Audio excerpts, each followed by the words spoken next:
গ্রামে থাকতেন এক গরিব লোক আব্দুল্লাহ। তার ঘরে খাবারও ঠিকমতো থাকত না, তবুও তিনি কখনো অভিযোগ করতেন না। তিনি বিশ্বাস করতেন আল্লাহ যা রিজিক দেন তার উপর ভরসা রেখে চললেই শান্তি পাওয়া যায়। একদিন রাতে গ্রামের মসজিদের ইমাম বললেন, যে গোপনে সদকা করবে আল্লাহ তাকে দ্বিগুণ পুরস্কার দেবেন। আব্দুল্লাহ নিজের ঘরে ফিরে খুব ভাবলেন, আমার নিজের খাওয়ারই কষ্ট, আমি কিভাবে সদকা করব। পরে তিনি দেখলেন বাড়িতে মাত্র এক মুঠো চাল আছে। তিনি সিদ্ধান্ত নিলেন, এই এক মুঠো চালই আল্লাহর নামে দেই। রাতের অন্ধকারে তিনি চুপি চুপি এক দরিদ্র বৃদ্ধার দরজার সামনে চাল রেখে চলে এলেন, যেন কেউ দেখতে না পায়।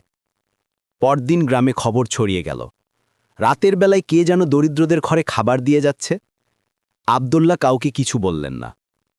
একদিন ইমাম ঘোষণা করলেন, যে ব্যক্তি গোপনে সদকা করছে আল্লাহ তার রিজিক খুলে দেবেন, এটি আমরা কোরআন ও হাদিসে পাই। কিছুদিন না যেতেই আল্লাহর রহমতে আব্দুল্লাহ কাজ পেলেন, ঘরেও বরকত বাড়ল।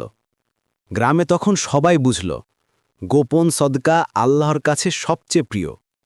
আব্দুল্লাহ শুধু বললেন, আমি কিছুই করিনি, সব আল্লাহর রহমত।